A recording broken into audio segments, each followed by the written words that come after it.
Alhamdulillahi Rabbil Alamin. Wassalatu wassalamu ala Rasulina Muhammadin Mustafa wa ala alihi wa ashabihi ajma'in. Thumma amma ba'd. Assalamu alaikum wa rahmatullahi ta'ala wa barakatuh. Muhtaram жамағат, бүгінгі біздің уағызымыздың тақырыбы ақыр заманның кіші және үлкен белгілері турасында болады. Ақыр заман дегеніміз мынау тіршіліктің соңы аяқталуы. Бұны енді қазақта ақыр заман дейді, немесе заман ақыр деп айтады, немесе қиямет қайым дейді, сондай атаулармен келеді. Ал Құранда әртүрлі атаулармен келеді бұл ақыр заман сөзі. Әл-ғашия деген атаумен келеді бір аяттарда. Ғашия деген орап алушы деген. Яғни өзінің азабыменен барлық нәрсені орап алушы. Әл-уақиға дейді. Уақиға белгілі бір уақытта болатын нәрсе. Бір уақиға. Немесе әл-хаққа, ақиқат болатын нәрсе деген атаулармен келеді. Немесе әс-саға, қиямет сағаты деп келеді. Немесе яумул ахир деп келеді. Немесе ахирет күні деп келеді. Яумул қияма деп атады. Әртүрлі атаулармен Құран кәрімде кездесіп жатады. Енді осы ахирет күніне иман келтіру бұл иман шарттарының бірі. Кім ахирет күніне иман келтірмесе, оны жоққа шығарса, өтірікке шығарса, ол адам діннен шығып кетеді. Сол үшін де өйткені ол ешқандай дәлел іздемей Құранның ішінде, Құран аяттарында айқын келіп тұрған хабар, сол үшін оған иман келтіру парыз. Енді осы қиямет қай уақытта болады деген сұраққа келсек, оның хабары ешкімге де белгісіз. Аллах Тағала Құран кәрімде Ағраф сүресінде айтады, кезінде Мекке мүшриктері пайғамбарымыз саллаллаху алейхи ва салламнан келіп, қиямет қашан болады деп сұраған. Сол турасында Ағраф сүресінде баян етеді.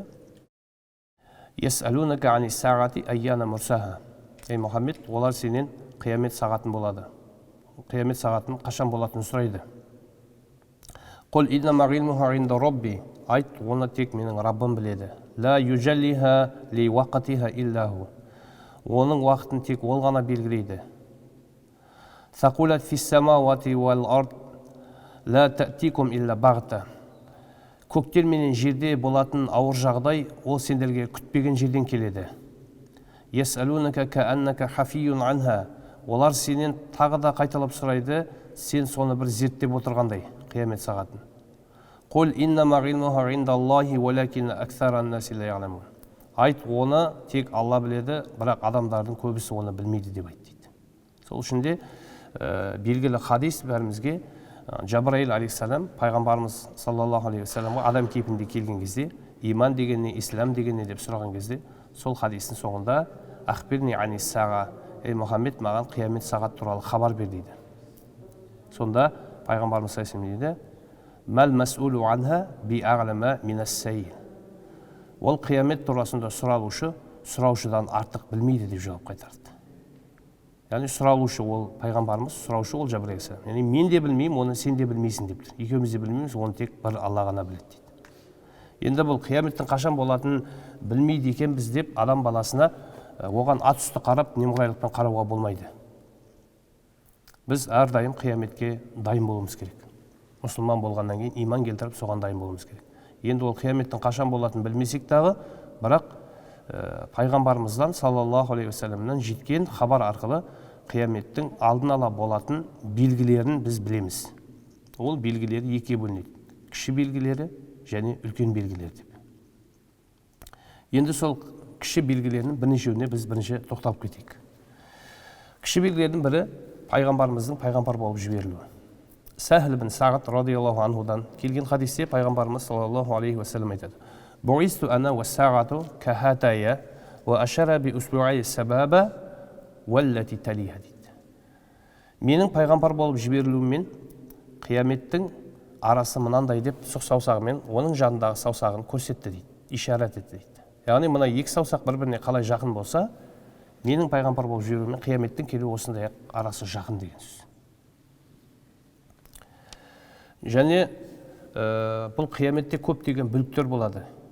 Бүліктер, фитналар болады, адам өлімі көбейеді, мұсылмандардың арасында, қарапайым адамдардың арасында бүлік шығады, неше түрлі арсыз, әдепсіз нәрселер пайда болады, жазылмайтын дерттер, ауру сырқаулар пайда болады. Әртүрлі жағдайлардың барлығы осы қияметтің кіші белгілеріне жатады. Анастан келген хадисте пайғамбарымыз саллаллаху алейхи ва саллям айтады: "Якуну байна ядай сага фитан юсбиху ражулу муъминан ва юмси кафиран" дейді. Қияметтің алдында сондай бір бүліктер шығады. Адам мұсылман болып таң атырып, кәпір болып күн батырады дейді. Ва юмси муъминан ва юсбиху кафиран. Немесе мүмин болып күн батырып, кәпір болып таң атырады дейді.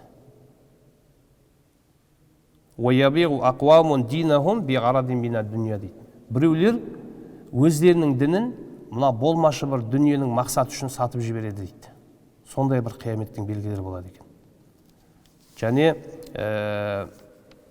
қияметтің тағы бір белгілері турасында Абу Хурайрадан келген хадисте пайғамбарымыз саллаллаху алейхи ва саллям айтады: "Валлази нафси биядих ла тазхабу дуния хатта яти аля нас йаум." Жаным оның билігінде болған Алламен ант етейін, қашан осындай күн келмейінше қиямет болмайды дейді. Ол қандай күн? Ла ядрил қатилу фима қатала ва лал мақтулу фима қутила. Кісі өлтіруші өзінің не үшін өлтіргенін білмейді, өлген адам өзінің не үшін өлгенін білмейді дейді.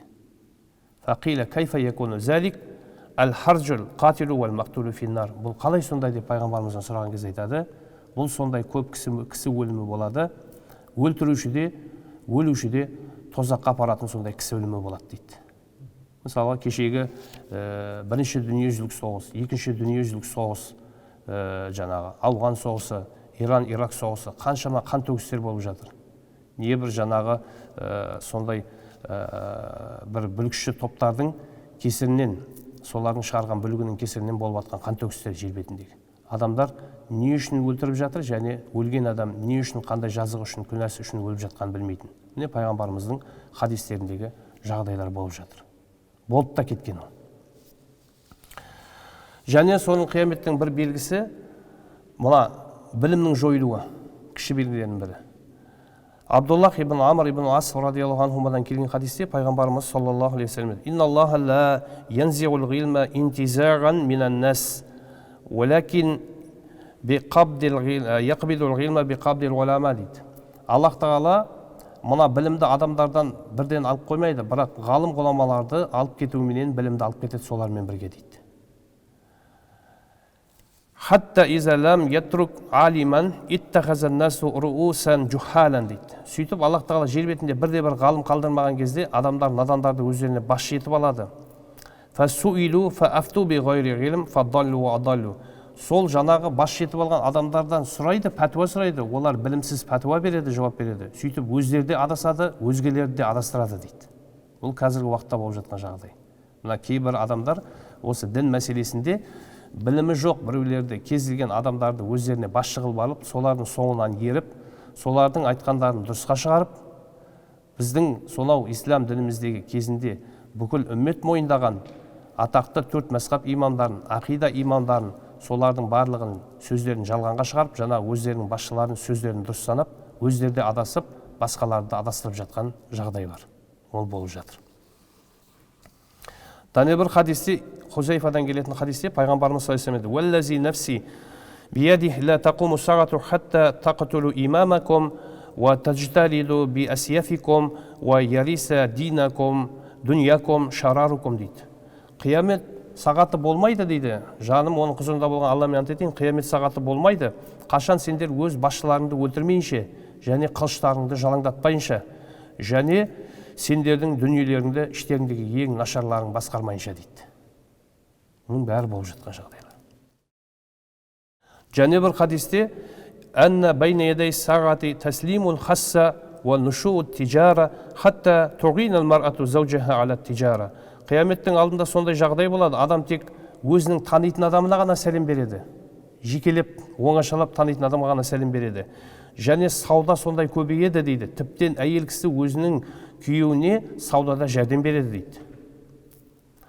Ва қатғал архам ва шахадати зур ва катмана шахадати хақ дейді. Және туыстық қатынасты үзу болады. Адамдар туыстық қатынас жасамайды бір-бірімен. Туысқандар араласпайды. Және жалған куәлік көбейеді. Адамдар ақиқатқа куәлік болмайды. уа зухурул қалам дейді, және жазу көбейеді дейді. Яғни жаңағы біреулердің үстінен арыз жазу, шағым жазу, осы нәрсе көбейеді дейді. Осының бәрін пайғамбарымыз айтады. Бір хадисінде айтады: дуғатун аля абуаби жаханнам мән ажабахум илайха қазафуху фиха дейді. Сондай жаханнамның, тозақтың есігіне шақырушы бір адамдар болады дейді. Кім олардың сөзіне ерсе, олар соны сол тозаққа қарай итермелейді дейді.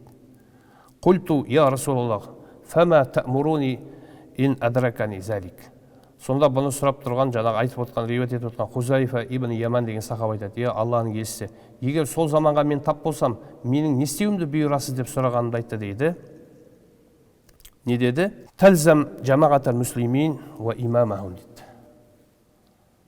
Мұсылмандардың жамағатымен бірге бол, және басшылармен бірге бол дейді. Бұл жердегі сол басшылар деп тұрғаны жаңағы дін басындағы ғалым ғұламалардың жолын ұста, көпшілікпен бол. Яғни сенімде өзімізге белгілі имам Ашқари, имам Матруди сенімінде, ақидасында бол. Дінде, шариғатта мазхаб имамдарының бірі, біздің мысалы елімізде ұстанып жатқан имам Абу Ханифа, имам Ағзам мазхабы ма, сол мазхабта бол, және жамағатпен бірге бол деді. Сол кезде жаңағы бүліктің фитнадан аман қаласың деді. Егер ол жамағаттан бөлінсең, онда бағанағы тозақ отына шақырып жатқандардың ізінен кетіп қаласың деді. Және бір хадисте: "Иза дуиғатил аманату фантазир саға" деді. Егер аманат жойылса, қияметті күте бер деді пайғамбарымыз. Сонда қалай ол аманат жойылады деп сұраған кезде: "Иза уснидал амру ғайру ахлихи" деді. Фантазир саға. Іс өзінің иесінен басқа біреуге тапсырылса, онда қиямет сағатын күте бер деді. Тағы бір хадисте Абу Хурайрадан келген, пайғамбарымыз айтады: "Яти аля наси заман ла юбалил мар'у ма ахаза аминал халал аминал харам. Ма ахаза минху аминал халал аминал харам." Жаңағы Абу Хурайрадан келген хадисте сондай адамдарға уақыт келеді дейді. Адам өзінің ішіп жеп жатқан нәрсесін халалдан тауып жатыр ма, харамнан тауып жатыр ма, оған мән бермейтін уақыт келеді дейді. Яғни жеп жатқан азығы халал ма, харам ба, оған мән бермейді. Немесе сол азықты алып жатқан ақшасын халал жолмен тауып жатыр ма, жоқ харам жолмен тауып жатыр ма, оған да мән бермейді дейді. Сондай заман келеді дейді. Және айтады: "Я'тиянна алан наси ма ла ябға ахадун илля акала риба фа иллам якулху асабаху мин бухарихи" дейді. Адамдарға сондай заман келеді дейді, уақыт келеді дейді. Өсім жемеген риба, өсім дегеніміз процент қазір, соны жемеген адам қалмайды дейді. Тіптен сол біреу жемесе де, оның оған буы жұғады дейді. Басқа бір риуаятта мен ғубарихи, шаңы жұғады деген. Өсімді алмаса да, сол өсімнің бір шаңы жұғады деген. Міне осы нәрселердің барлығы қазіргі уақытта болып жатқан нәрселер. Және соның ішіндегі жаңағы арсыздық көбейеді деді, арақ ішу көбейеді, зина көбейеді деді, жаңағы арсыз киімдерді сату, сауда-саттық жасау, сондай киімдерді сату көбейеді деді хадистерде. Жаңағы ашық-шашық киінеді деді. Мінекей әйел кісілер. Осылардың барлығы қияметтің кіші белгілерінен. Мінекей осындай қияметтің кіші белгілері айтылып кеткен. Бұл енді өкінішке орай қазір біздің жағдайымызда өзіміздің әпке қарындастарымыз, жеңгелеріміз, солардың осы қияметтің кіші белгілерінен болып жатқандары өкінішті. Яғни олардың сол өздерінің киген киімдеріне, киім үлгілеріне, жүріс-тұрыстарына, сәндеріне мән бермей, жаңағы пайғамбарымыздың хадисінде айтқан жартылай жалаңаш әйелдер болады деген, олар жәннаттың иісін де сезбейді деген осы хадисте айтылған жаңағы қияметтің кіші белгілерінен болғаны өкінішті. Сондықтан да бұл кіші белгілерінің бұрын болып кеткендер де бар, жаңағы болып жатыр қазір, әлде де болашақта болады. Сондықтан да бұл қияметтің белгісінен біз не істеуіміз керек? Ғибрат алуымыз керек. Өйткені сол қияметтің белгісіне иман келтіру арқылы адамның иманы күшейіп қуаттанады. Не нәрсеге? Ахиретке күшейеді иманы.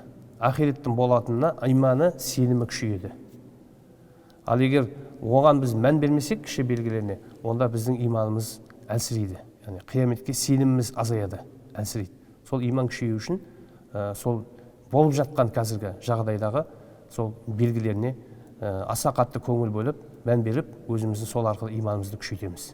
Аллах Тағала баршамызды сол өзіне, пайғамбарына, кітабына және сол ахиретке иман келтірген құлдарынан болуымызды нәсіп етсін. Көңіл аударып құлақ қойып тыңдағандарыңызға рахмет, Алла разы болсын. Ва ахиру дағуана анил хамдулиллахи раббил алемин.